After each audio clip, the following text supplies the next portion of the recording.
G'day guys, Dave here from New Zealand Outdoor Blades and Bullets. Hope you're having a fantastic day today.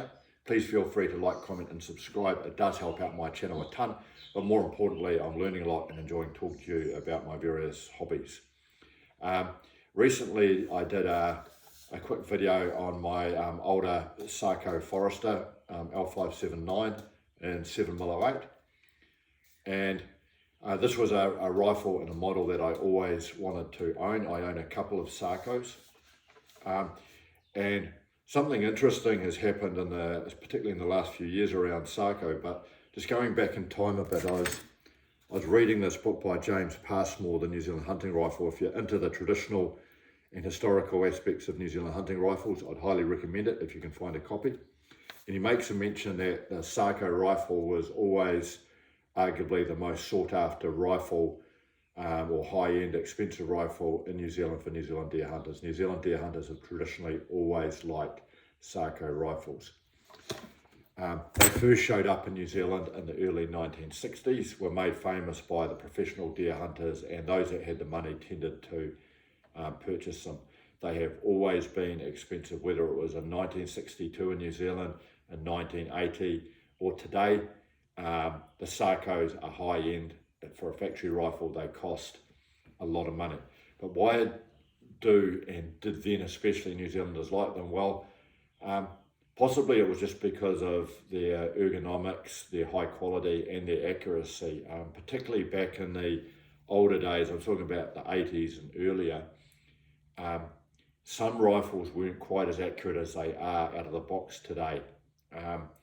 And often if you bought a higher end rifle like a Sako or maybe a BSA Bruno, there was a better chance that you get a really, really accurate hunting rifle. And they were a bit nicer to use.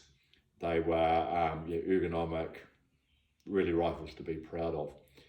And this has continued. I mean, people still like to buy Sakos because they're regarded as some of the best rifles that you can get for just your normal person. But the price point is very, very high.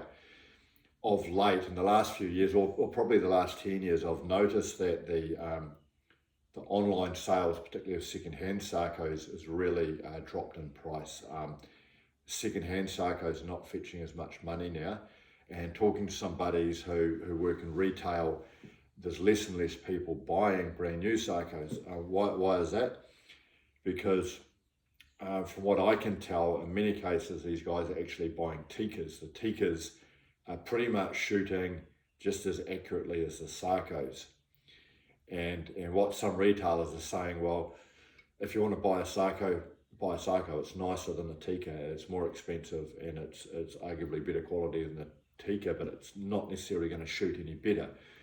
So I think what's happening is these people, fair enough, of all ages are buying Tika T3s, and they're spending their money on really good optics. So instead of actually spending, $3,000, $4,000, $5,000, $6,000 on a Sako, they're spending $2,000 on a Tika and spending that extra money on good optics, which is not a silly thing. And again, why? Because you buy a Tika and they're shooting really, really straight and they're at economical price.